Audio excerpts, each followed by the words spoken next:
Welcome to the podcast, Couple Beers and a Conversation. We're here to discuss everything rock and roll from the 60s, 70s, 80s, and on through today. The hosts of the show are Zag, Ness, and Curtis. Take it away, guys. Hello, everybody, and we're back again for another show. But before we kick into our regular routine, we're going to talk about a couple musicians that recently passed away.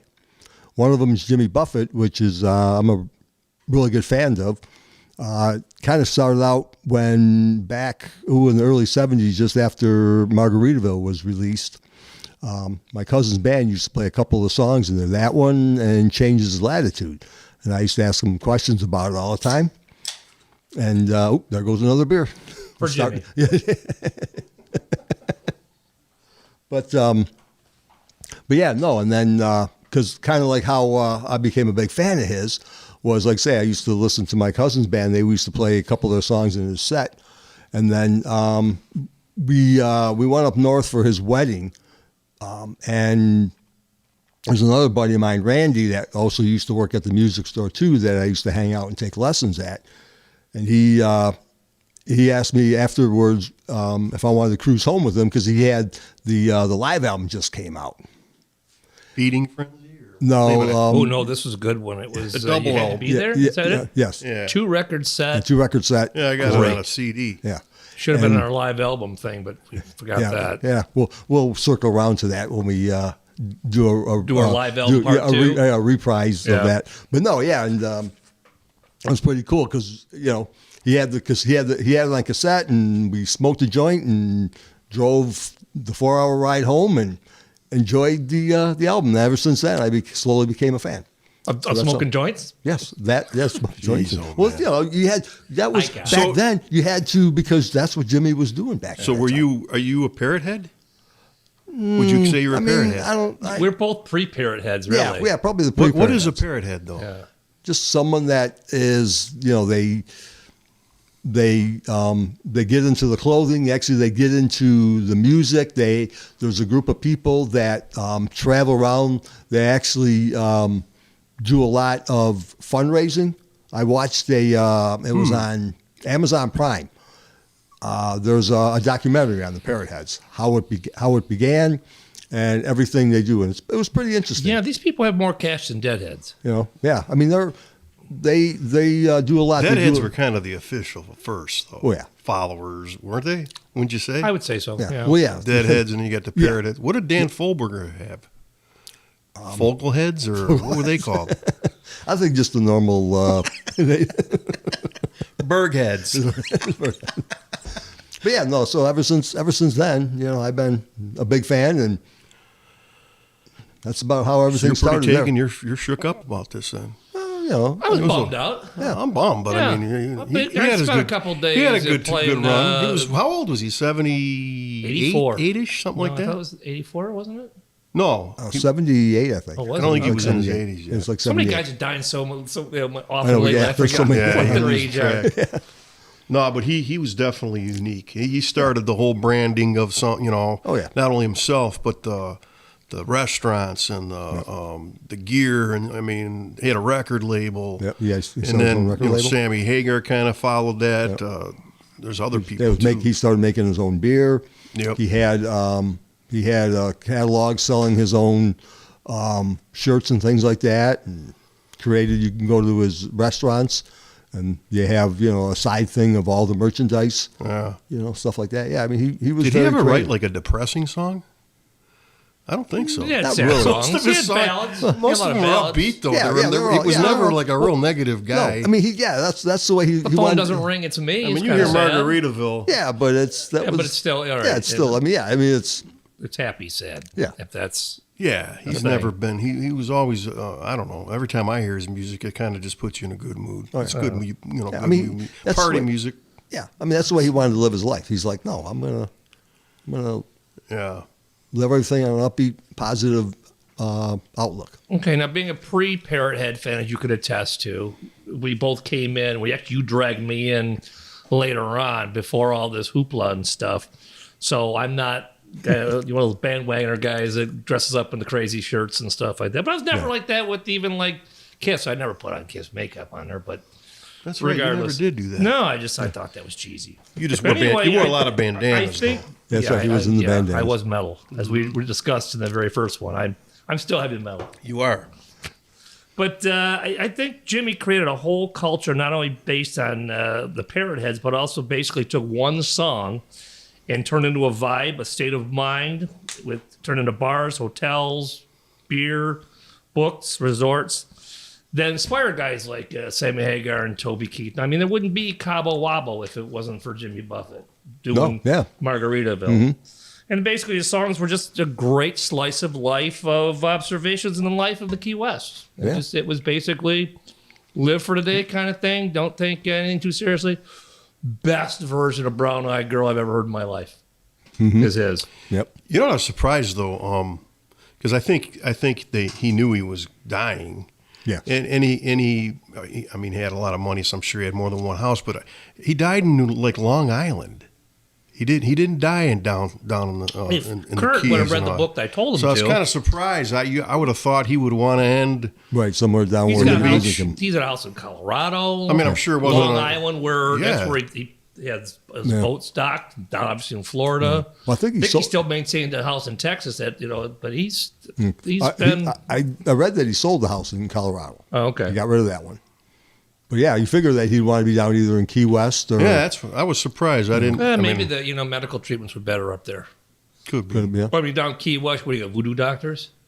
Some guy shaking a bag of bones over you, Like, 'cause blowing smoke on you, going, "You would heal, man." he probably Johnny Man sing. I mean, probably the weather was a little bit easier for him up in New York instead of down in Florida. Because when he died, passed away in August, it was a lot, probably hot and muggy down there. So he's like, no, I'm going to go somewhere where No, I'm sad. I'm really sad. And his shows are always fun. Oh, yeah. All right, Mike, now the second guy that passed away, we're going to let you give your obit there. So I trying to cue this up, and I had it ready, and then I kind of lost it. Oh, sweet Lord. It kind of timed out, but I see. Right. hold on here. But no, it was Gary Wright. Yes. Gary Wright was the Dreamweaver. So I remember when that album came out. It was 1975, and the big deal about it was that it was all keyboards except for drums and guitar on one song. Which, do you guys remember who the guitarist was? Mick Jones? Here he comes. There we go. Just classic. Can we turn off all the lights? Kurt probably brought a joint with him. He's wanting to light up. No, it was Ronnie Montrose. Oh, really? Ronnie Montrose Oh, wow. played on the Dreamweaver, the only guitar that he had on the album, and the rest of it was all keys, and there was drums, obviously. And that was the guy from Phil Kantner. I think he was the drummer. Okay. Paul Can was it? Or Paul Kantner. No, he's a guitar player from Jefferson Airplane. Oh, that's right. Yeah, that's I right. can't think of his name off the top of Jim my head. Keltner? Jim Keltner. Jim Yeah, Keltner. he's a drummer. Yeah. He was the drummer on the album. Oh, really? But, Okay. Gary Wright was known for that album. I mean, The Dreamweaver and Love Is Alive Love Is were the Alive, two big yep. songs. But I re-listened to that album after he died, and I hadn't listened to it in a while. But there's some really good songs on that album, and it rocks. I mean, it's not just Dreamweaver was a little bit out there, but the rest of the album was all out rockers that he used keyboards on it. And I thought it was kind of at the time groundbreaking. You didn't he got a lot of press for that, but it was a good album. And then he was really tight with George Harrison.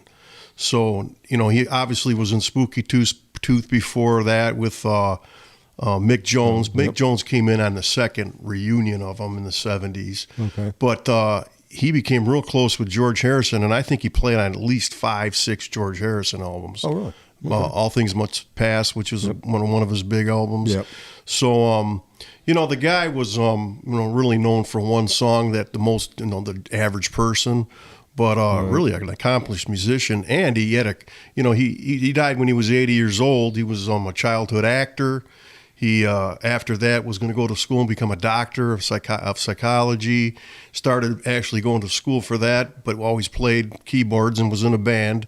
And then he decided he was going to leave that and pursue a musical career, and he did. And I mean, till the day he died, really. I mean, he was sick for about 4 years, but he toured with Ringo Starr's All-Star Band. Okay. Did a lot of his own solo shows. So, we tend to forget about these albums from the '70s sometimes because they're, they kind of get stuck in the corner. That was the only album that he was really known for. Right, that was a big commercial hit. Yep. Yeah, but and a lot of people have covered "Love Is Alive." Which was the other big hit off that album. Yep. But, it was kind of a weird album in my collection at the time. I had, the Bob Seger albums, Kiss albums, Ted Nugent albums, and here I had the Gary Wright Dreamweaver. And it was, but I listened to it a lot. I mean, I thought it was a good album. Okay. No, yeah. Don't know if you guys had it in your collections, but. I had the album in the collection too. Did you? Yeah. I think I just heard it from you. I don't think I actually physically had possessed the album. Wow, never got the Gary Wright Dreamweaver. You're probably one of the few. No, because the one song "Love Is Alive," I do like the rhythm portion of that. Let It Out. That's it. I like that one. Let it out, let it out. Oh, it was Gary. Yeah, there was a song, "A Power of Love," blind feeling. Mm-hmm. Can't Find the Judge. I Can't Find the Judge. That was kind of a fast, heavy one. Okay. So the whole album, you can listen to that album and there's not really a bad song on it. Mm-hmm. Comparably to some other stuff, especially from the '70s. Yeah. So. Got it. But yeah, we'll miss them both, man. Rest in peace, Gary Wright and Jimmy Buffett. Yep. Bad month. Yeah, well, it's been a bad little more than that. Bernie Marsden passed. There's a bunch of some lower echelon rock stars, but yeah, we're gonna see more and more of this stuff. Oh yeah, we're gonna be doing more and more of these shows. Unfortunately, but what the sad part is, some of those guys are master musicians. Yet we go back to this Hall of Fame thing, and they're letting people in that don't even know how to write a song, and these guys will never get in. Yeah, like you're talking about him. Well, they do have a Songwriters Hall of Fame that's not as published, which I would think I would want to be more of a member than the Rock and Roll Hall of Fame with Madonna. I would rather be in there with, say, your other Gershwin or someone else who's in the Songwriters Hall of Fame, or like someone from the did all the Motown stuff. I think they just need to have somebody come forward who's got some money and start a real Hall of Fame that is going to be legit. Because that Rock and Roll Hall of Fame's a joke. Well, it is. Even some of the people that are in there are kind of like half-assed. Like you can see they're not pumped. They don't. You don't be breaking down in tears. They're all kind of like, "Oh, we finally made it," or "Why'd you take you so long?" It's more of a. It's a and it was funny because this week, they took what's his name, Hans Wenner. Is that how you say his name? He was one of the original guys that he was on the board. And he's Rolling Stone magazine. Yeah, and although he doesn't, I guess he sold it or whatever, but he had a lot of influence on what's going on with the Rock and Roll Hall of Fame, and then he did something stupid, said something in an interview, and they just took him off the board, so they're saying maybe there'll be some more flexibility now with some more rock acts getting in other than, the Country Hall of Fame is country. They don't let Metallica in the Country Hall of Fame. But Dolly Parton is in the Rock and Roll Hall of Fame. But Dolly Parton and R&B and all these guys rap. That's not rock. Why is it called the Rock and Roll Hall of Fame? We can talk about this another time. It should just be called the Music Hall of Fame. Yeah, get a real Rock and Roll Hall of Fame that's all rock. Yes. Not. Well, there's so many subgenres too. I mean, you could have a heavy metal Hall of Fame, an R&B Hall of Fame, Soul Hall of Fame and stuff. You could really get yourself in a rabbit hole there. But I know what you're saying. Yeah, they shouldn't put them all under the same umbrella because they're not. It's foolish to have the same thing building with, Prince and Madonna in with the Rolling Stones, The Who, and Zeppelin and Rush and all these other right. Yeah, I mean, Chuck Berry you could sit there and scrutinize a lot of different genres, and whether a guy was country or rock or whatever, but they're ridiculous. I mean, they're not even close with some of these people. Yeah, we're not going to do a show on that because it's just going to be so counterproductive because we all think it stinks. Yeah, and nothing we're going to say is going to change any of it. True. Well, hey, we could try. We could try, right? Fight the Power? Yes, Fight the Power. They're in there, too. I think Public Enemy's in the Rock and Roll Hall of Fame. Figure that one out. Here's one last tidbit. Did you know that Judas Priest covered a Gary Wright song? Wait. Eat Me Alive? No. That would be wrong. I know they did do a Fleetwood Mac tune. It was on Stained Glass. Ooh. No one's Hold on got a that second. one. Let me look it up real quick. Don't look it up real quick. It's going to be... Better by Me. And it's also, there was like a live version of that on a bonus track on that. Is that the one that supposedly It's a good got him in tune. trouble where the kids Yes. shot himself in the face and end up living? Yes. They got, that's what Wow. that was one they That used was as an a Gary example. Wright song? Gary Wright wrote that. Oh, really? Yes. Yeah, there was a Interesting. documentary years ago, and they had the remaining member who, the one guy died. The other Yeah, guy one shot guy, yeah, himself and something- just blew his face to a mess. Right. And they interviewed him, and he looked like one of those Muppet things and stuff. It just, like that puppet in Green Day's, the one in the asylum and stuff. With the big, anyway, it was nasty. And yeah, that was a song. Yeah, that was good. It was a Gary Wright. Wright tune. On Stained Glass. Yep. Interesting. Interesting. You know, it's weird, though. So they go after Judas Priest on that, but not Gary Wright. He wrote it. Yeah. Think of Gary it. Wright wasn't a scary present. Judas Priest was. So they was blamed like- it on. They didn't blame it on the release. because Judas Priest was very popular it at the was time. more of a... And they were playing the Judas I did Priest see song. that documentary, but I don't remember. Yeah, I mean, it was the whole- more what Judas Priest represented. Yeah. Gary Wright didn't represent a threat. I mean, but Judas Priest was, parents hate him. Your They parents must didn't have hate played Gary Wright. They must have played it too aggressively or Yeah, something. no, I don't mean, know. again, your parents probably weren't angered by Gary Wright, but Judas Priest probably, was a rock in their shoe. Right. Yes. All right. Well, that's what I have for Gary Wright. Okay. All right. Now, so what have you been listening or watching or anything? Anything new that you guys been doing? Listening to? I mean, All right, well, I'll start because you just get done introducing and we'll just circle back around. okay. Nothing crazy out of the ordinary. I'm kind of anticipating the Hackney Diamonds album by the Stones, so I went back and listened to probably the last 5 studio Stones albums. Bigger Bang, Voodoo Lounge, not the non-live stuff. Just trying to figure out what is a band of 80-year-old guys going to sound like and what are they going to try to put out. And I kind of think I found out why their newer stuff doesn't really sell or resonate. I was listening to the radio and I heard Honky Tonk Woman. They stopped using, and maybe because Bobby Keys died, they stopped using horns and brass in their songs. Like Honky Tonk Women and Bitch, da-na-na-na. They don't do that anymore. They play it pretty much straight to the bone, going back to, maybe Some Girls. Okay. But I mean, Bigger Bang, I thought this is kind of cool. I mean, this was pretty solid, but again, like you guys have all said in the past, no one's going to hear it. Right. But I mean, for just listening, this isn't bad. I'm not going to throw it against the wall.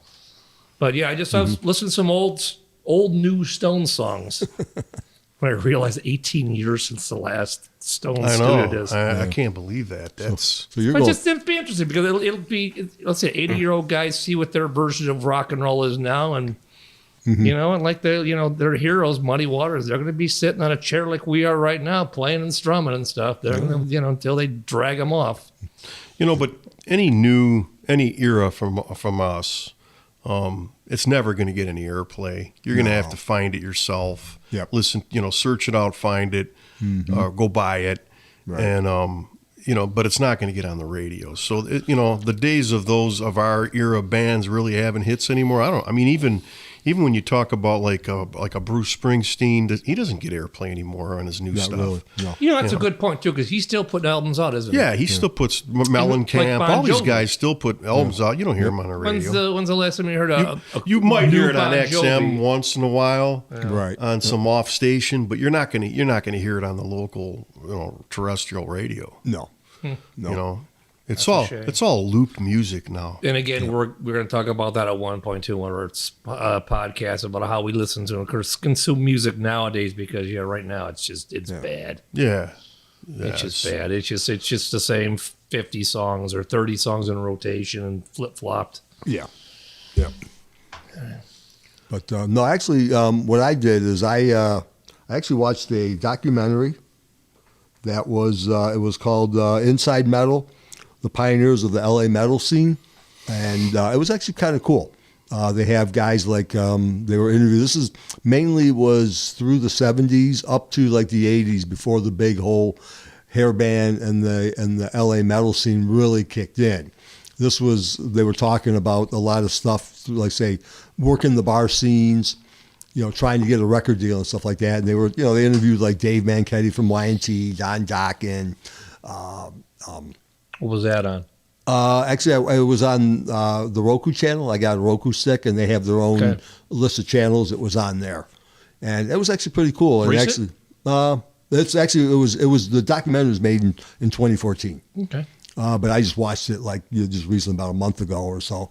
And which was kind of cool about it actually made me go back to, I listened to Y&T's Earthshaker again and Black Tiger, because that was around the time just after, because they were actually, at that time, they were talking when they were actually, Y&T was actually called Yesterday and Today. And then they slowly changed the name. They talked about that. Dave talked about that. But it was actually kind of cool. It was kind of set up a little bit like the decline of Western civilization, the metal years, with the interviews and that. It was kind of done in that. There wasn't like a major production thing. They interviewed people that worked the bar scene, that were road managers, guys, all them guys. They weren't nothing really, no major guys, but just guys that were in the local LA area that were working the local scene at the time. They talked a lot about Van Halen with Eddie, like Eddie was one of the hot guys that everybody went to see, so it was actually better cool. slow down. Did Mister. they have any cool vintage videos and stuff of these bands? Like Medicati in a black and white video, him playing somewhere in San Francisco or something? No, I mean, there was not really. It was just basically a lot of talking. Yeah, a lot of talking, interviews, That's and okay. stuff If the like that. stories are interesting, I'd be Yeah. compelled I guess to watch it. it was- Yeah. I was They were talking about there's so many documentaries out now, whether it's music or whatever, but they said that that it's really expensive to get. That's why there's a lot of docs on people where there's not a lot of footage, because it is so expensive to get licensed. Yeah. That a lot of these guys, they want to do a documentary. They got all the information they want to, do, but they can't they can't afford the licensing to show this footage. Yeah. And again, you can show a little bit of it, Yes. and get away with it. But that's why a lot of those docs you see on streaming or cable that are out there, they won't have a lot of footage or music. Yep. Because they can't get it licensed. Yeah. Like in the documentary, they showed a lot of pictures of the flyers of the shows at like the Starwood, the Troubadour, the Whiskey a Go-Go, and things like that.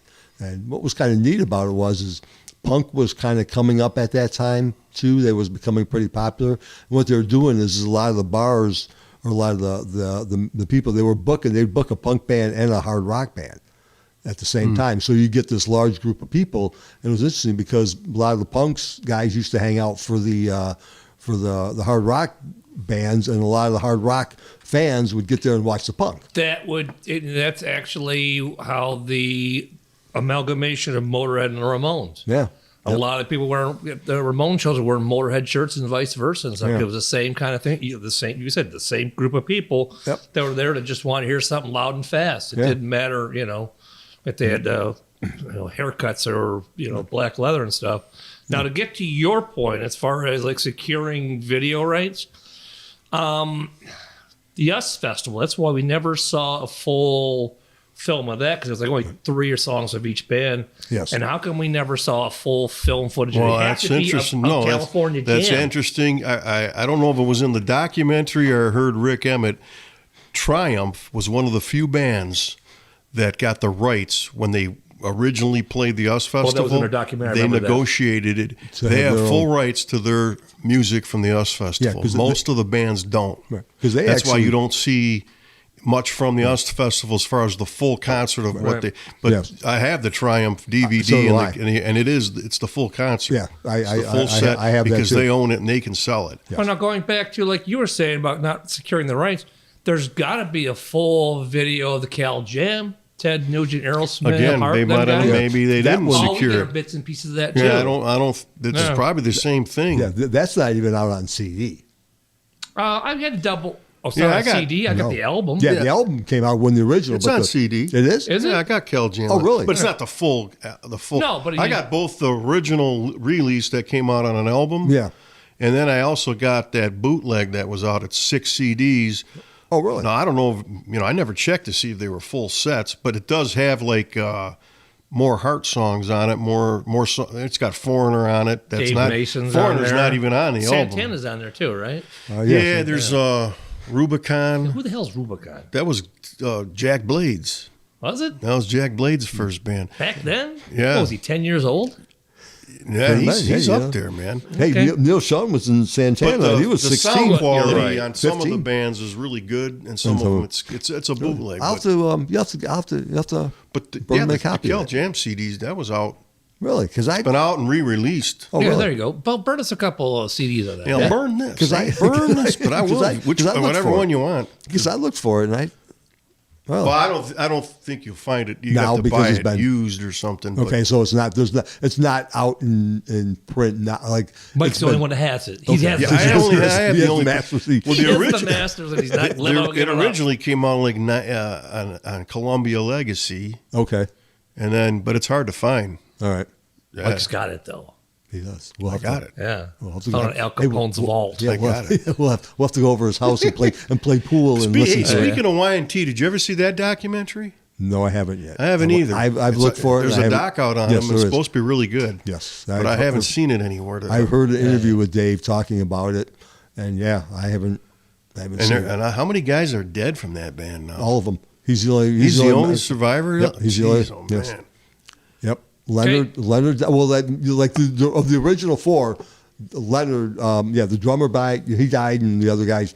So What about you? Me, I just got halfway through the new Alice Cooper album, Road. okay. Oh, I've Really, got that on my Amazon really, list. really good, man. Oh, I hear From what it's I've heard great. so far, I've only gotten through half of it. Oh, I And got- I'm telling you, and it's his band, his touring band. It's the first time they recorded with him. Oh, with the what? The whole what's band. her face? Rock- Nita Strauss is Nita on it. Hendrickson, they're all that's on gonna it. be cool. Rock- Rocks. And I heard an interview with them. They all brought ideas in. They all got writing credits. Well, that's and cool. and it sounds like old Cooper, man. It's Yeah. really good I got so that far. on my Amazon You know what I wish like list. about Alice Cooper too? The last couple albums he's done, he includes a DVD in it. So this one comes with a concert from the Hellfest 2022. Okay. And it's That's the one in Germany or Sweden? I think that's Germany. Okay. I think. And but the album so far is really strong, man. I mean, I was impressed. That guy, man. Now here's another guy. He's in his he's still- 70s. yeah, and he's even still- I watched part of the DVD. I haven't watched the whole thing, but not that he's got a tenor voice or anything, but he still sounds good. The band's great. Mm-hmm. I mean, on the album and that concert, and we saw him a couple years ago at Pine Knob. Yep. He's still a great show to go see. Oh, yeah, you know, definitely. and he sounds good. Yep. So I did that, and then I watched a documentary called Fanny, which I actually figured out where I saw it. I watched it on the library.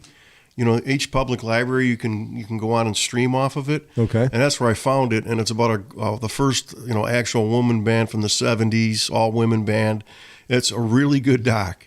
If you get a chance to see it, yeah. And then my last thing that I did recently was went out of my comfort zone and I went and saw Disturbed at Yes. Pine Knob. Okay. What is that, like metalcore you call that?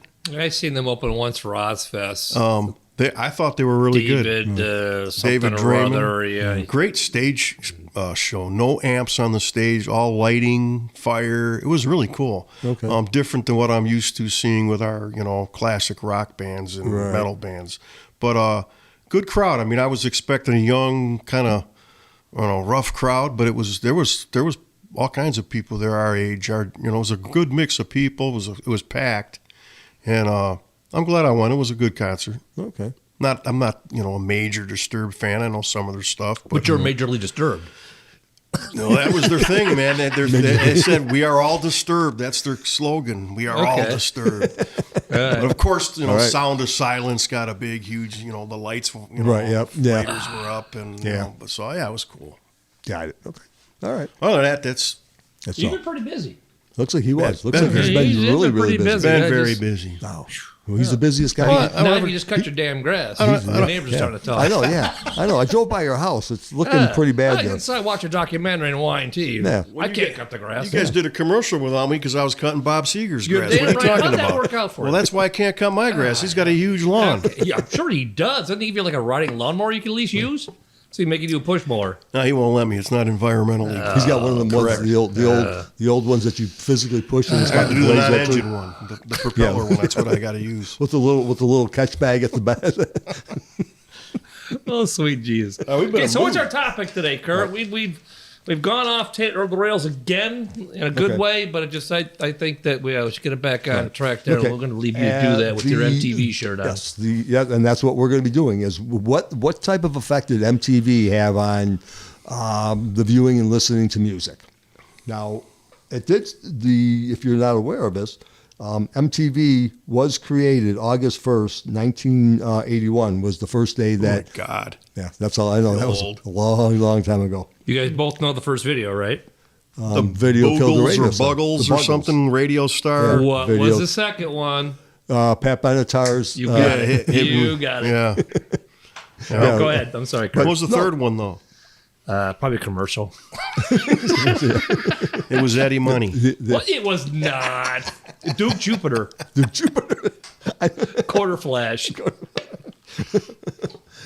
No, but and that's and actually that you've seen a lot. Well, basically there was a lot of videos because at the time most of the bands that did videos were ones from over the other side of the pond in England and stuff like that because that's what they used to help promote their music. They couldn't afford a tour, right? Yeah, so they would promote their music that way by posting videos. So there wasn't that many American bands over here that had videos. So that's why we were able to find a lot of them dance clubs like Platinum Blonde and things like that. Mm-hmm. Where we heard that's when you heard a lot of that stuff, or not heard it, but seen it, and then they started getting radio airplay over here. You know what I never really researched is who had the idea of MTV to do that? Because back then it was cable TV. I'm sure there's a book on that. I but never, you're right. we It never, is- we never knew there were videos Who available thought for these who people. thought So to who put- thought this concept up of? Those Because it was actually- actually like a video radio station. Yeah, you know. VJs They- instead of DJs. then and they these started with VJs were actually legitimate DJs in various cities and stuff. Yeah, Right. and then say, they let's kind try of this. they kind of added some shows on it. But I mean, at the beginning, it was really all videos. Yeah, that's what it was. And those VJs had their little time slots. You knew when Yeah. they were going to be on. Yep. But That was I kind of never. cool too, because yeah, you're right. They still had the same thing. I know come from home so from and so and so and so it's going to be JJ. come home from or- school and knew who was going to be Yeah, on. It was yeah. like listening to the radio. Yeah. But I don't know where that concept, and I never figured out, or they never said where the idea even came from. Well, it came from a few guys. There was a programming guy Kurt named knows. Robert Pittman. And there was another guy named Tom Freston, Tom, Fred he owes me Siebert, money. and John Sykes were these guys that John Sykes, he he played was in guitar. He Whitesnake. was busy. but it's the other. It's the other John Sykes. Oh, The okay, guy it's that, his you know, dad. Yeah, This is his dad. yeah. No, but Senior. these guys here were the ones that kind of come up with the idea of, hey, let's create. Brilliant idea. Oh, yeah, at definitely. the time. Now, And were then- these guys record executives themselves, or were they Well, one of them was movie a- people, TV people? What was their What- slant? What well, was their? What one of the was guys? their- One of the guys was a programmer.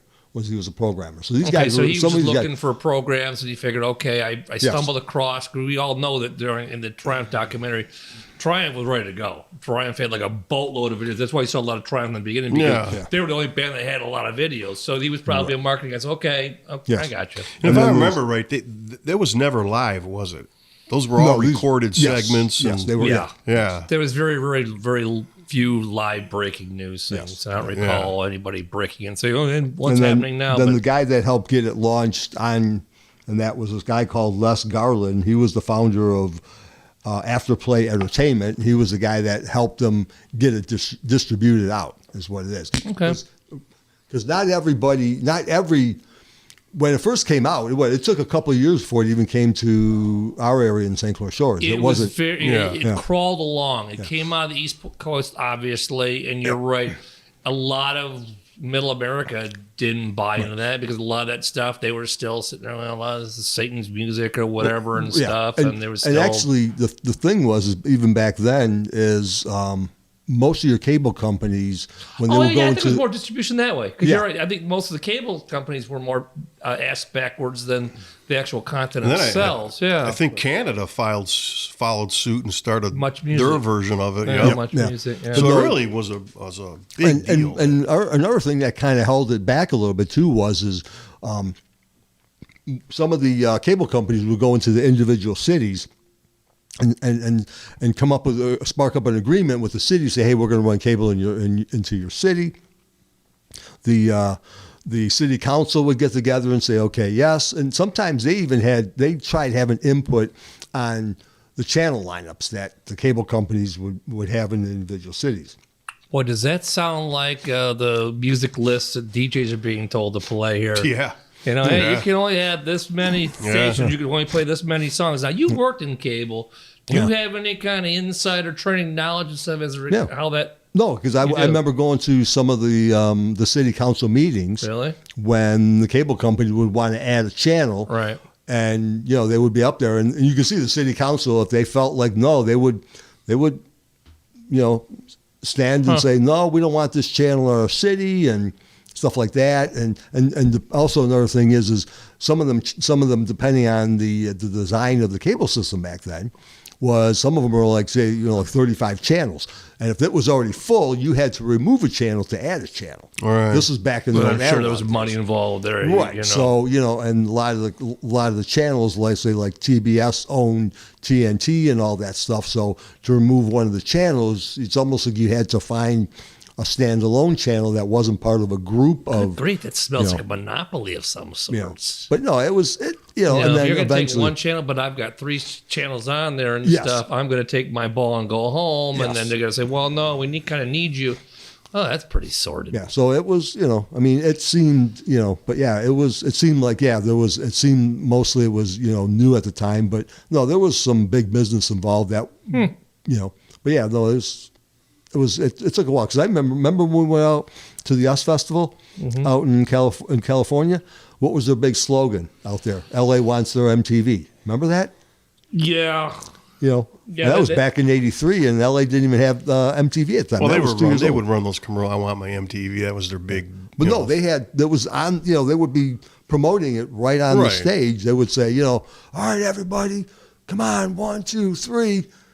I want my LA wants their MTV, And we were in San Bernardino in the mountains, so it's not we were even near LA, but that was the big thing then. Because not every, You're right. And like Mike was saying, you knew what time certain shows were coming on. You knew when the top 10 countdown is, and the people call it every Saturday night. 12 midnight, it was Metalomania. Yep. And you would play all these metal shows. Where they would have like Lemmy and Dee Schneider hosting these things, and they would bring some of these guys on. Who was the guy that was the This host is so of that? Cool. Ricky Rackman. Ricky Rackman. Who owned the Yes. cat house. The cat house, with yeah. With Tame the Down. Tame Down. Tame Fantastic Down. Pussycat. Yeah. Yep. And you watch that stuff, and you'd see so many weird bands you never even heard of. Yep. Yeah, it was so cool. Like Mike was saying, is you knew what time these things were on. Okay, I got to be home for this. Or I got to be home for that. I and remember stuff. putting my VCR tape in and Oh, I taping did some it. of those I did the videos same and thing. stuff. Yep. You know, You'd wait know for what one it of your was? favorite videos to come on, you'd tape it, It became like what we used to do. We talked about a couple of podcasts ago with the radio. Yeah, with the You cassette. knew when someone's coming up and said, Cassette, look at the yeah. top 10's coming up. We got the new exclusive rap video just coming out. So you get your VCR in there and you're hoping the damn thing's going to, you've got batteries in your remote and stuff. Yep. But yeah, we did the same thing. We got a lot of the same thing. You get that wrong before the tapes would actually kick in. You get that wrong edit where you'd cut off the beginning, Yep. or you'd get too much of the last of a song and stuff. But Yes. yeah, no, I've still got VCH or VCR VHS. tapes in the basement. Same thing. No, and like they also would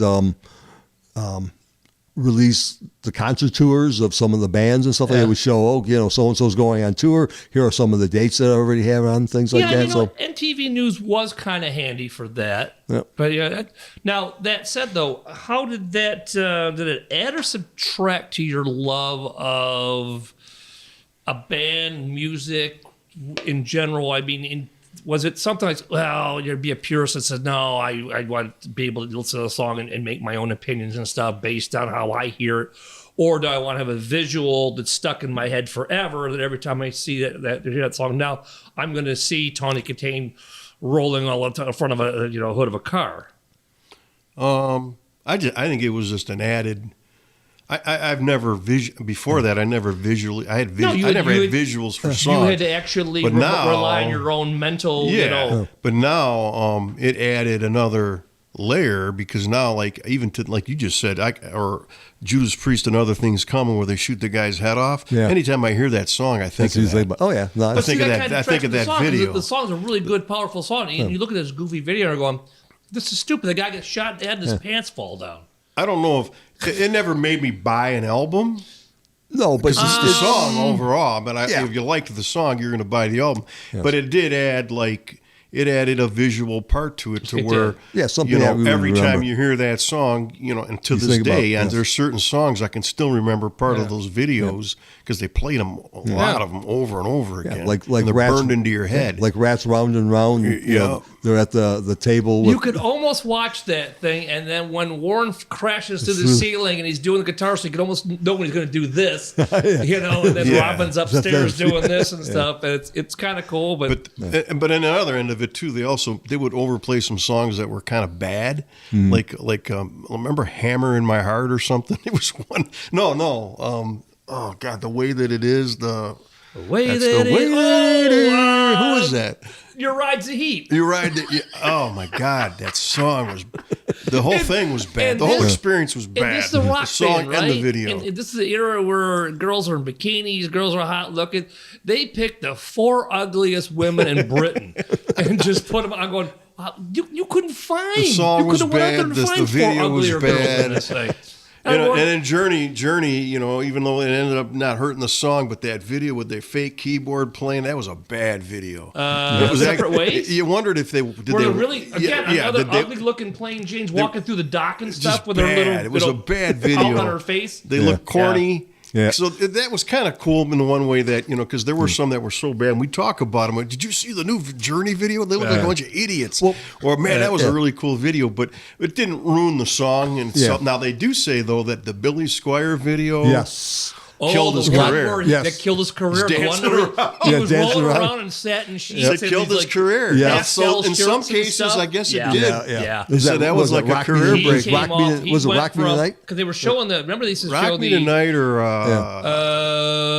oh my God. Yeah, I think it was Take Me in Your Arms. Rock Me Tonight. Yeah, he's beating on the... They spent the prior to that, remember they had they kept playing the Billy Squier live concert. Yeah. And he was all rocking with fat ass Bobby Chenard on drums and stuff. And he comes out with that. God rest his soul. Swirling around in a pastel shirt and he's flouncing around and he's doing these, Baryshnikov moves on his bed. And we're going, what the hell just happened to this rock star? Yeah. He just went and like Mike said, in some cases, that just went. I guess it did ruin people, but the Journey one, I think for the most part, though, it helped. They were so big. They could have done anything. Yeah, well, a lot of them, what it was is they just when they were to make a video in the early days like that, they were like, okay, what do we do? How do we do this? How are we going to go about? Don't forget too.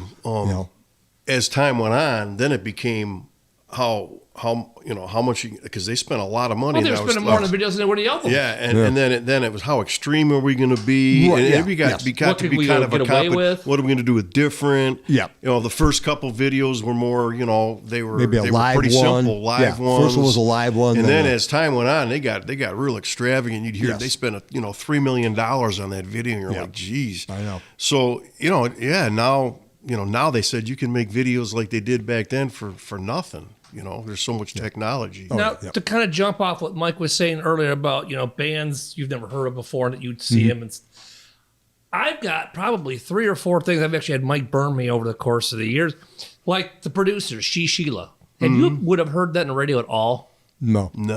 I saw that MTV. I said, I love the song. This is so great. Video's kind of but that was one thing where I would have never heard this band before. Mine was LaRue. We became a country band, but they had that song "Addicted," and it was kind of a rocker. And I always liked that song. I saw the video on MTV. I think they did get a little bit of airplay, but I saw the video on it, and it was a stupid. But video. I mean, those were songs that would have never gotten on the radio. Yeah. And I saw them on MTV. Oh, I love this Sheila. This is fantastic. But then there were some bands too that became big that probably wouldn't have gotten there without MTV. There's no doubt, huh? Patty Smythe Scandal. Yeah, Scandal. I mean, that era, there was Scandal, there was Quarter Flash. Yep. Who knows? Pat Benatar. Pat was pretty solid though. She had a pretty good radio was already presence. going. In fact, if anything, her early videos were really kind of boring. But like Shadows of Night, when she started to get a little bit more intricate, a lot of her stuff John was Mellencamp with Hurt So Good. Or which one was Cher in? Hurt So Good, I think. Cher? Yeah, Cher was in that. Yeah. That's just a...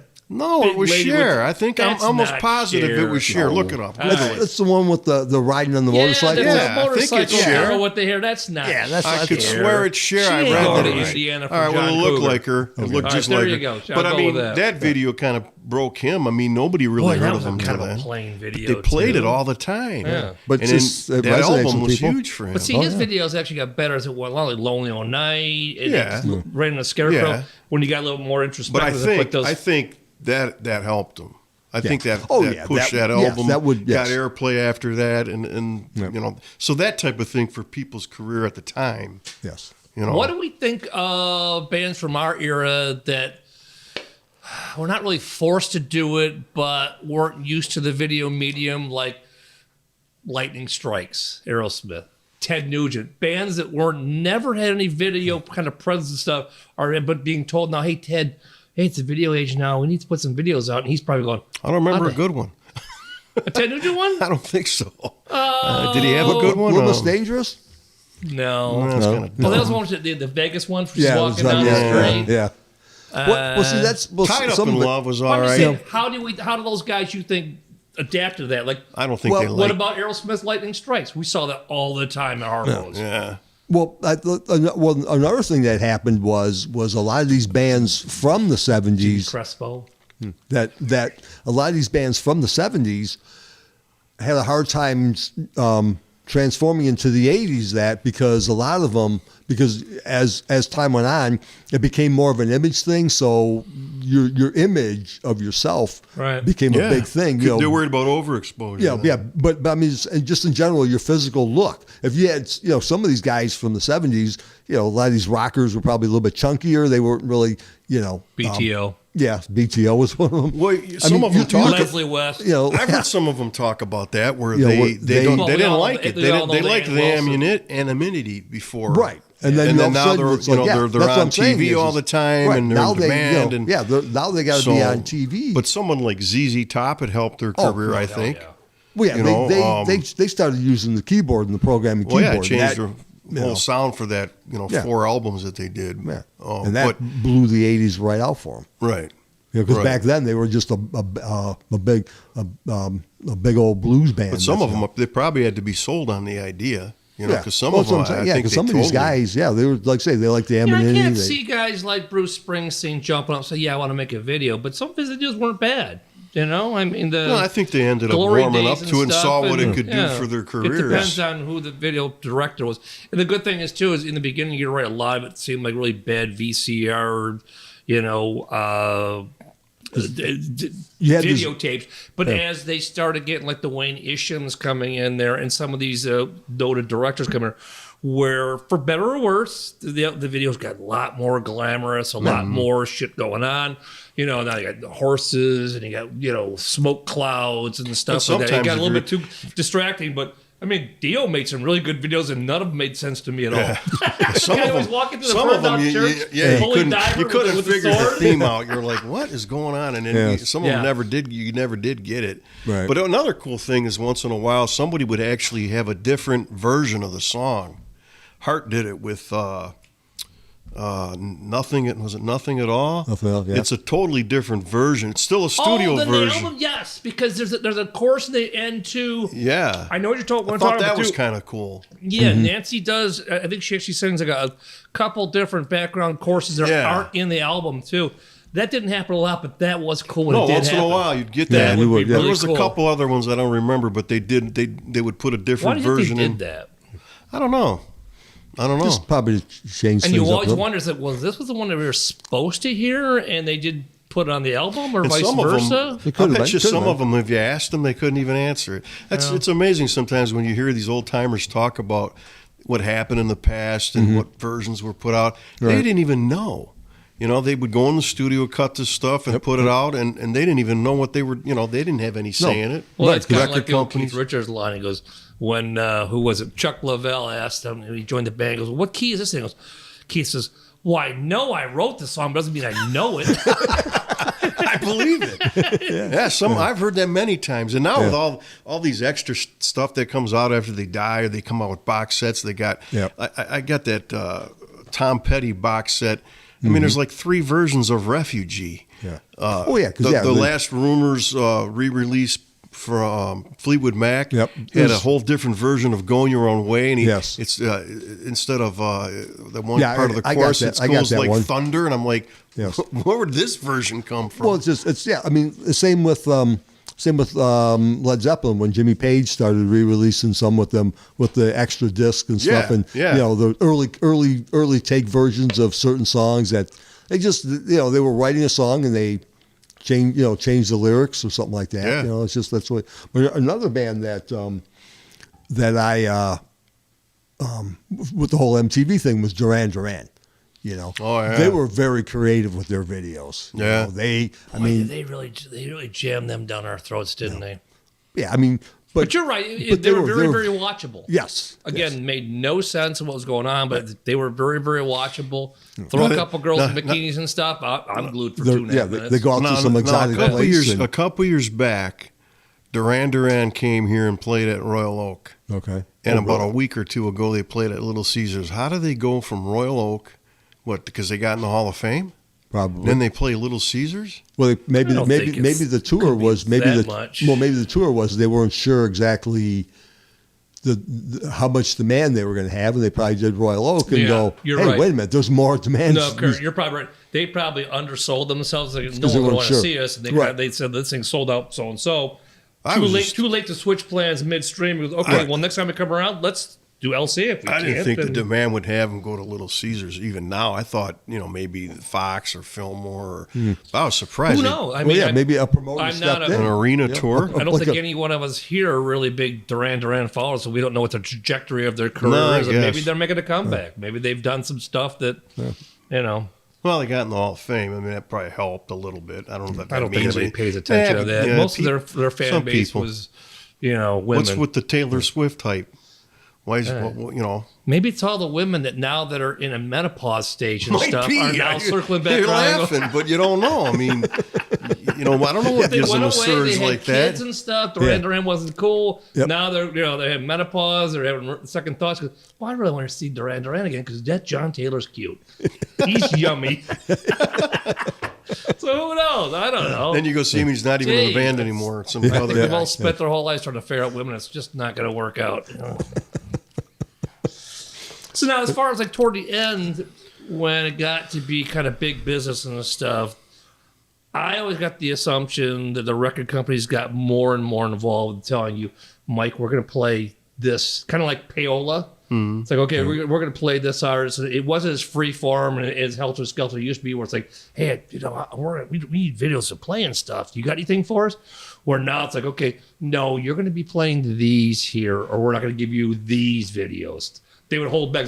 I got a Bruce Springsteen video, but you got to play these 3 bands we're trying to break too, type thing. I always kind of felt that there was, especially toward the end, because a lot of stuff got shoved down our throats. We're going, why do I need to see Duke Jupiter?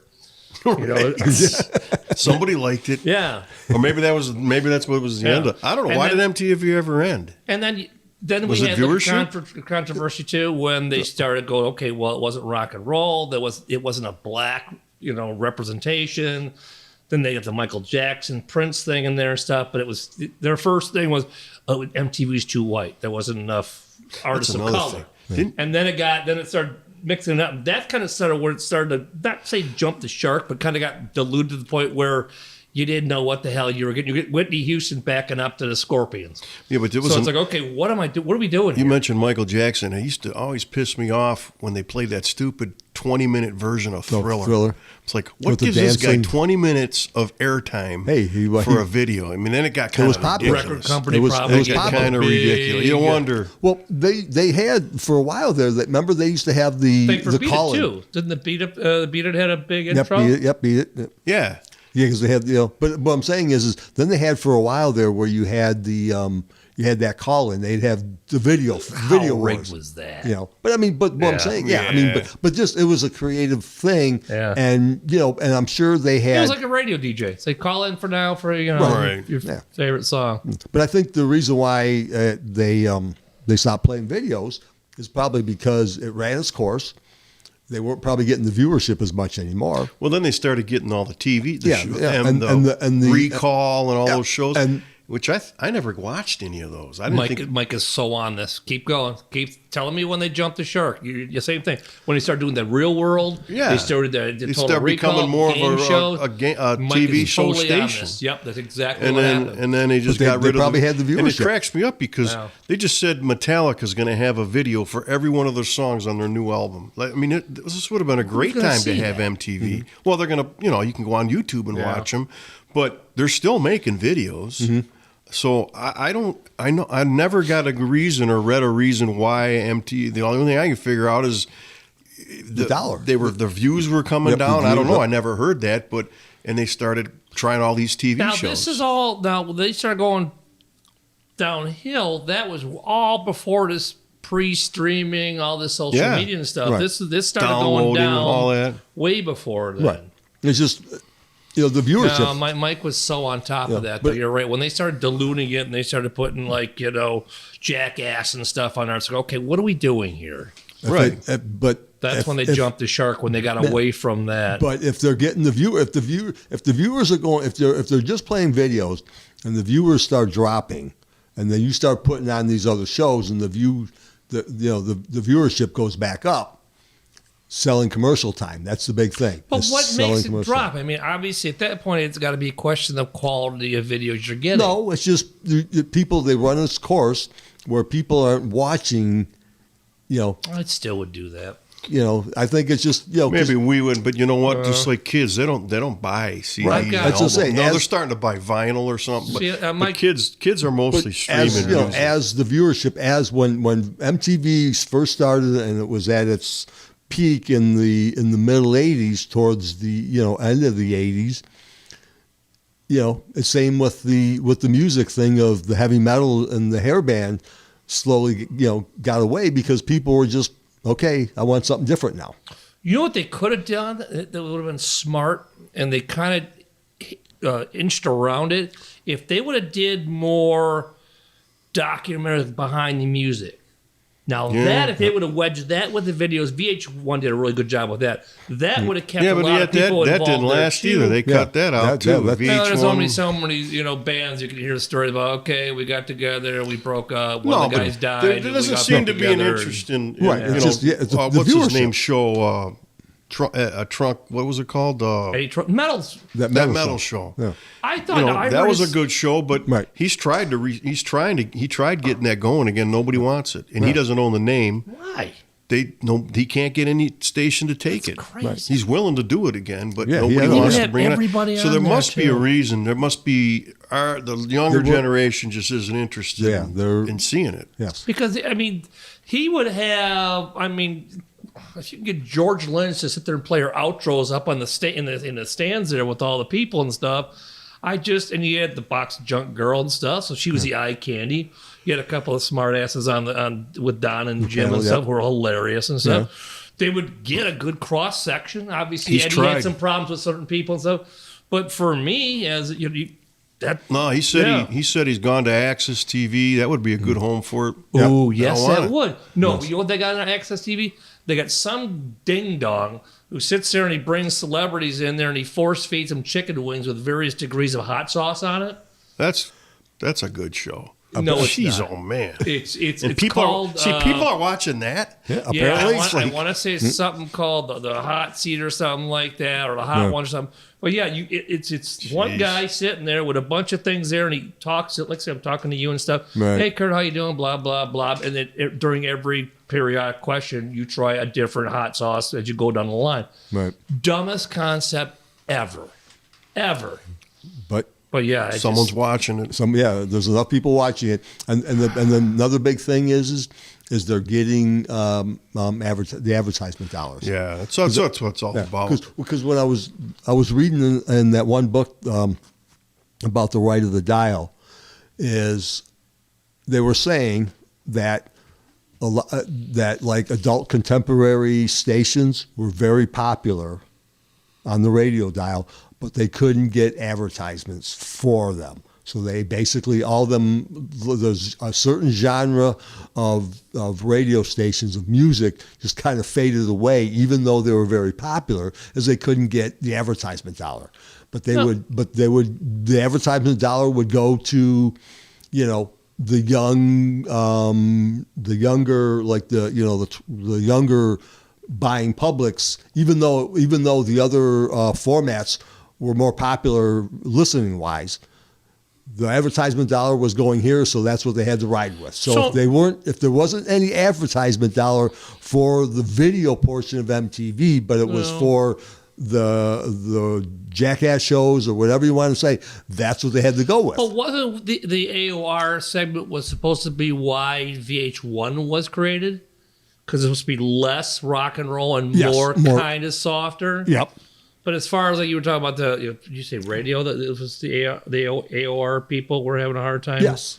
See, the thing is, now that's less about you're saying people really enjoyed that stuff. Right. That's more of a marketing, advertising. They can't sell that. I mean, if the radio station's popular, you should be able to sell ad space in that particular because people are listening to it. Right. So that's down the ad. How many big radio personalities are there anymore? Very few. The advertising dollars got to be down because I mean, remember these guys were making the Howard Sterns and all that. They were making millions of dollars. DJs were just as popular as rock There's stars. There's hardly any morning shows anymore with a big name DJ because I think they can't afford it. They're not getting enough advertising dollars to pay these people this kind of money. So they're all just kind of hired hands. Yeah, they don't develop themselves as personalities either because. Back in the day, we all knew Calvert Style or Steve Costan style. Well, every station had a morning show, though. Karen Civelli. But now it's like these guys now are just like talking heads. You and I could be sitting there going, next song's going to be there's no personality with these. And they can't, if there is a personality, they can't spin their own records. Right. They got to play what they're being told to play. And that was part of the personalities. Even with the VJs on MTV, they all had personalities to go with what they were probably playing. Same with on the radio. The DJs was a personality, and they, you like Steve Costan, the type of music he's going to play because he played in the band. Yeah, and he was very, very intellectual about the way he attacked music. When's the last time? I don't listen to that much local radio anymore, and I'm sure it's not happening. But remember, somebody would come to town and they'd pop in the radio station. Sometimes they didn't even know they were coming. The only one that does that you now don't see that anymore. Is CSX, Big Jim in the morning and stuff. Scott, he's a Bob Seger fanboy, and Bob will call in. But I mean, when's the last time someone on tour? Would just stop stops in the radio station and does a quick interview. And promotes the concert. They don't even come in for like a booked interview anymore. But Peter Wolf would come to town, and if Jay Giles was playing, he'd pop in at one of the radio stations unannounced. That's you don't see that because there's no there's no name DJ. Well, Doug Podell. You can walk in there and go, "Who are you?" But you ever listen to Doug Podell anymore? It's not. He's like a standard. He's playing the standard stuff. He doesn't hardly talk anymore. Yep. It's all formatted. Yep. He's told what to do. Yep. And he's a meat puppet. Yeah, exactly. Exactly. That's why I kept my XM radio because one of the price is decent. Yeah. But no, I still have XM just because of there's a lot. I don't make you guys money. I'm poor. I live in a 313. I get it for like $9 a month. Yeah, that's what I'm at like that. If it goes to 15, Hey, I'll cancel I'm still it. playing cassettes in my damn my stereo. That's right, in your car, right? You still got Exactly. your car. Hey, my Mickey Short stereo thing, yeah. But even XM, I don't think Spark-O-Matic. I don't think they're doing that well. Probably XM radio. You know, they're always begging for subscribers. They just had a huge layoff. They laid really? a bunch of people off at XM radio. So, they're not laying people off because they're floating in money. I think advertising everywhere is down. Yeah. You know, which causes programming problems. Yep. Now, going back to the MTV, I always enjoyed the fact that I think it's probably the first medium that I actually saw like full concerts. And they probably weren't full concerts, but they maybe a half hour, 45 minutes. Some of them were filmed just for MTV. Yeah. Yeah. We were at the Kiss Asylum one. Yes. Animalize. I mean, the Alice Animalizer. Cooper, Welcome to My Nightmare. There Joe you go. Lewis was Halloween on. night. We were there too. Yep, I was it. Then a Yeah, lot we of were those, both there too. And what So, happens yeah. is a lot of them would be on MTV, and then it would come out on video back then, It was VHS. weird. Remember, Or remember the Animalizer? Because they had the lights were on. yes, they had like half the stadium was still lit. I'm going, well, that's kind of odd. Yeah, it there was kinda never weird. got dark at all in there. And I go, Yeah, okay. it was kind of weird. And I know why now because they filmed. Did it for did that ever come out officially on a DVD Yeah, or? I have the Did it? VCR of it. Now I don't know about if it went to DVD. But Yeah, I've got the VCR. But a lot of times they Yeah. were first shown on MTV, and then they would come Yeah, out they went to as DVD. an official And I release. think they, because they're really good about capitalizing and marketing the shit out of I themselves. did like They MTV put, Unplugged. they put it out on DVD and they put like probably 4 more things under it. But it's like, why am I buying this again? I liked some of the MTV Unplugged when they were doing the that, Unplugged you know shows. what? That could be a whole separate That was kinda podcast cool, too, because too. that made a lot of bands. Yeah, that From was even that like- Unplugged era. Even like the Knuckleheads and Nirvana and stuff, supposedly that, Yep. or even Neil Young. But those were usually good. You know, Kiss they got really weren't good cheesy. Unplugged, Yeah, too. they weren't Yep. cheesy. Yeah, I remember watching the Kiss yeah, one. the That Kiss was one pretty really, cool. really cool. And they Yeah. finally they brought the old guys back there for a couple tunes. But yeah, a lot of those unplugs were pretty good. A lot of them were just kind of like Well, didn't the Unplugged lead Alice in to... Chains did Didn't that. the Unplugged of the Kiss one led to the 4 originals going back on tour? Yes, it did. It was kind of a test run to Yeah. see how Things would work how out. things were going, if people were really excited about it, and just to see the physical shape of Ace and Peter, if they could actually pull this off. Right. Ace was in a better shape than Peter. Peter was still kind of banged up, but that's a whole other thing too. How they Well, the whole they used to Unplugged... mic his drums up during the tour because he couldn't hit the drums as hard as he could. So they would amp up the sound of his drums. So if he was doing this, it sounded like boom. Yeah. So yeah. How did it go? How'd it go again? Well, I'm not going to do it. I'm going to blow up the boom? mic stand. No, it just. I think I explained myself pretty clearly. I wasn't clear. I wasn't clear. I wanted you to do it again. Boom. Did it go kaboom? Instead of boom. Once we're done here, I'll give went you boom. I'll give you the same thing up your backside there. It's got, what we forgot to do is we forgot to have the writing like they used to have on Batman. Oh yeah, Kaboom. kaboom! Oh, yeah, yeah. Kaboom. We can't do that on Ow. here. We There got to you have go. that When we go to writing. video, we'll Wow. have the That- Yes, visuals. the video. Oh no, that would Boom. be cool. We gotta find out somebody who can do the graphics on it. That'd be kind of cool. But yeah, the Unplugged, the whole series was fantastic. I don't think I ever heard That's the what I Rod said. Stewart They had a thing. lot of good Rod Stewart had groundbreaking a stuff, really but- good album that came out of that too. Yeah, they had a lot of good groundbreaking Eric stuff Clapton. there. I mean, a Eric lot Clapton. of- Yeah, a Eric lot of- Clapton had. Did Dan Fogelberg do it Unplugged? Yes, he did. Did, But he it was did it was not. on VH1. I think he was always He unplugged. did not. No, I know Did he didn't even do plug it. in? He didn't do See? it. Did he ever plug in? Oh yeah, he plugged in. Did he? Oh yeah. What, the microphone or the guitar? But he played a Strat. He was up there rocking. He did not. Yes, Never. he did. He played electric guitar? Yes. No. Yes, he did. No. All right, am I gonna have to go and pull the CDs no, out? no, All right, no, afterwards you're not we're gonna gonna have to. afterwards we're gonna go. We just We're gonna wanted to get the keep these CDs. string of Dan Fogelberg references, through all the podcasts. I just did. He doesn't have a live. He does. Yes, he has a live he's LP. got a live he just album. doesn't have a. Okay. Live from where? Somewhere on the road. gymnasium Well, somewhere? actually, they could say it was from pub? Colorado, but nowadays Yeah, that right, they right. picked Piped and it all the choose. crowd in the back. Yeah. Well, actually, what I heard was Boy, is Dan Fogelberg is ripping ass. Jeez, look at that. This guy. what I heard was the Kiss Alive, they used the Dan Fogelberg crowd I heard as that the too. back thing Yes. for the Kiss Alive albums. Yeah, I did Well, hear you that. know what it was? I think it was kind of like the April Wine Rolling Stones thing. Dan Fogelberg opened for Kiss, and they just you just. Now, here's the big Yeah, question: that Does was- he have it? Does he have an official concert video of some kind? That I haven't never seen. Never filmed a video. Yep, probably not. Was he ever on the midnight special?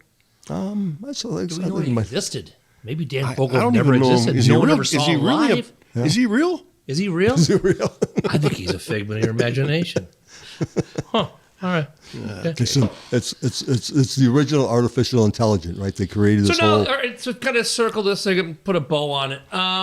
If MTV decided in their infinite wisdom to actually decide to start playing a lot of the stuff, say that we see on YouTube, which a lot of the stuff is unauthorized, like bootleg.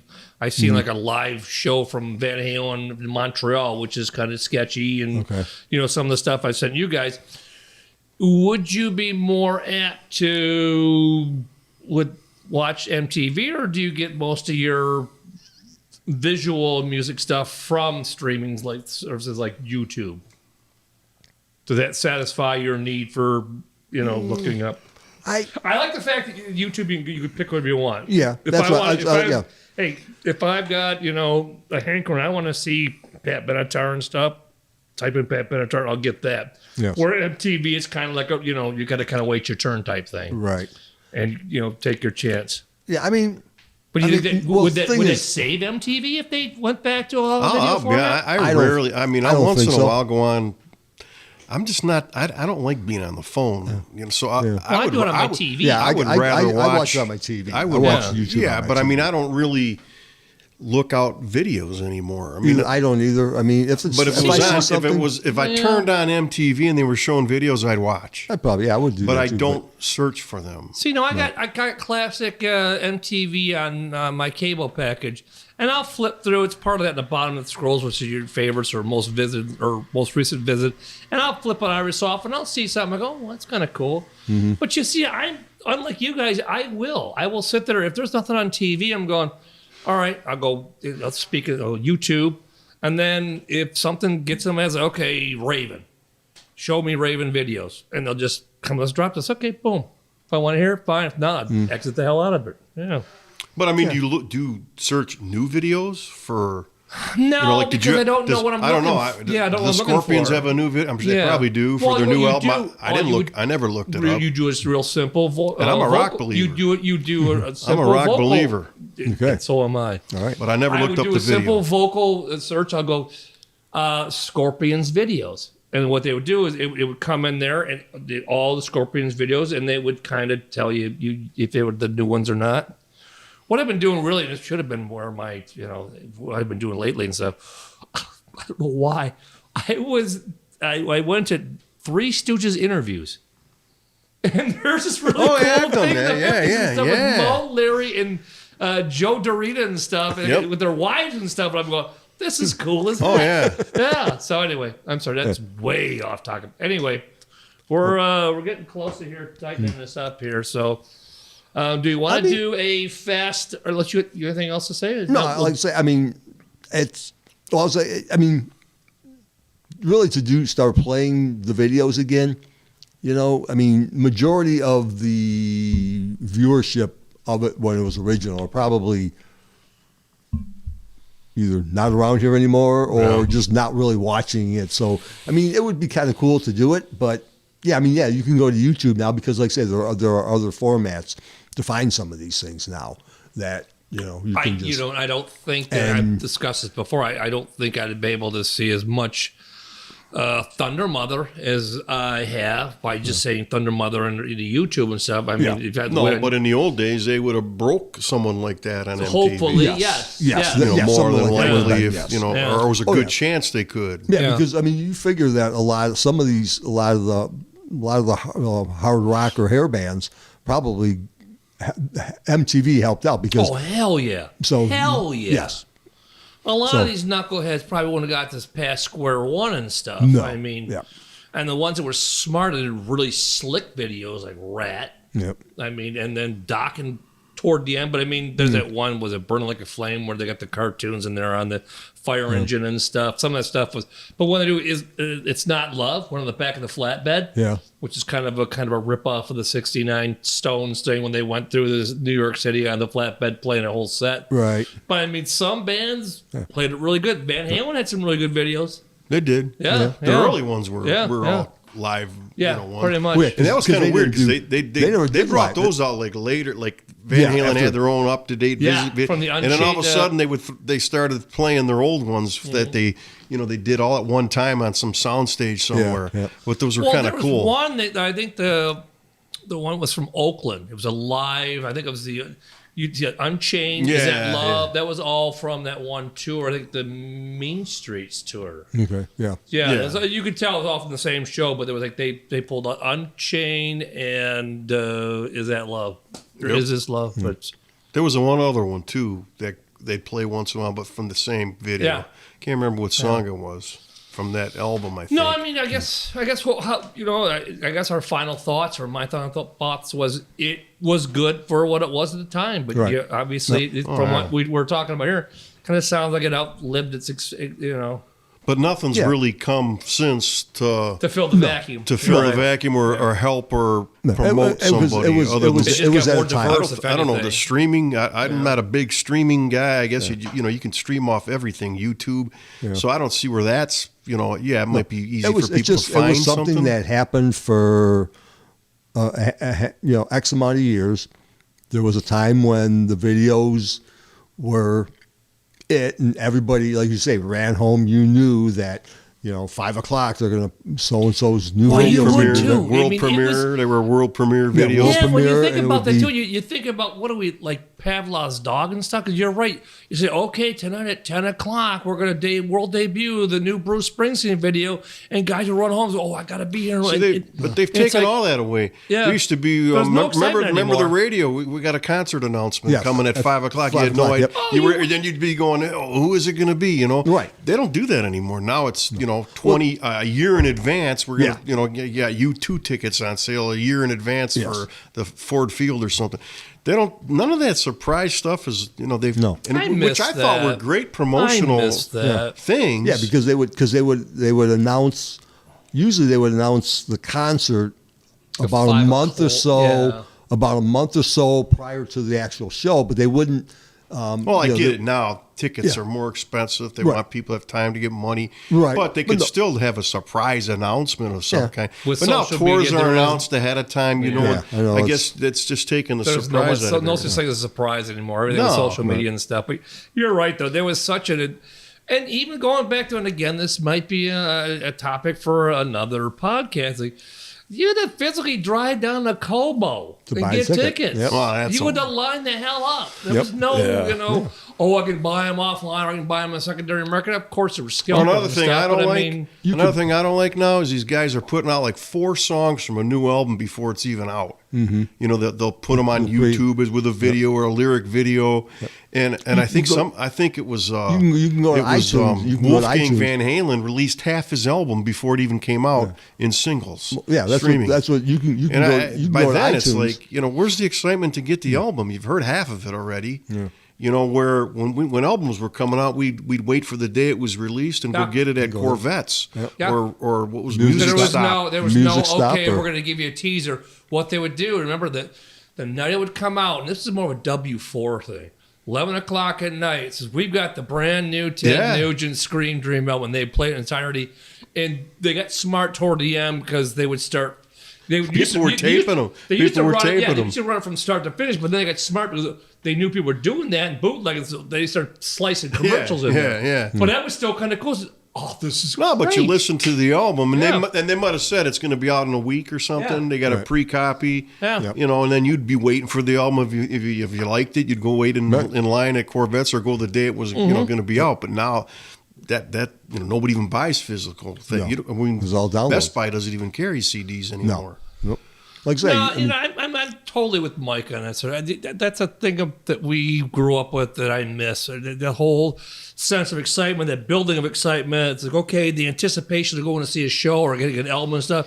Now it's like, sometimes the album comes out and I go, I didn't even know it was out. I didn't know there was no. Yeah. When did it come out? When did it come out? It's like, Yeah. you It happens all the time. You'll see something on Amazon and stuff. You type, oh, it's so and so. They got a new album out? Holy cow. Yeah. But I mean, back in the day, there was, Mike was saying, there's the anticipation to build us, hey, there's something coming out. We got a concert announcement at 5 o'clock. And now it's like, okay. You'd be in your car. People, I heading home remember, from work. what was the last, Bruce Springsteen was just here recently. And you wouldn't have known it from Adam. But back in the day, there'd be like 2 days in press coverage in the papers. Yep. There would be some, he may be on a radio station or whatever, but for the most part and stuff, it would be kind of a build-up event if you were a Bruce fan and stuff. Yep. But now it's like he came and went. I was like, shit, he was here. Okay. Blew into town, played and left. There's no articles ahead of time usually. No reviews. Very few reviews. And they would, the day of the show, a lot of the radio stations would be playing more of the artists that's coming in. They would do like a pre-gap. Yep. You would start. When you were leaving the show, they play. Yep. They play some songs. Sometimes they play the set that the set. Yeah, the set list. Yep. That was the that was W4 thing cool too. At 11 yeah. o'clock, they would play. And that worked because you come out of the Cobo parking lot and it would be so backed up anyway. So you drive home down Jefferson Avenue, and they would play the exact set list. Yes, yep. I mean, obviously they would pick and choose, from the albums and Well, stuff. if they didn't cover, they didn't couldn't do have it. the actual live Right. concert. No, but they would play the same songs. They're going, oh, this is great. I remember this. Yeah, this is cool. Now they don't do any of that anymore. No, it is.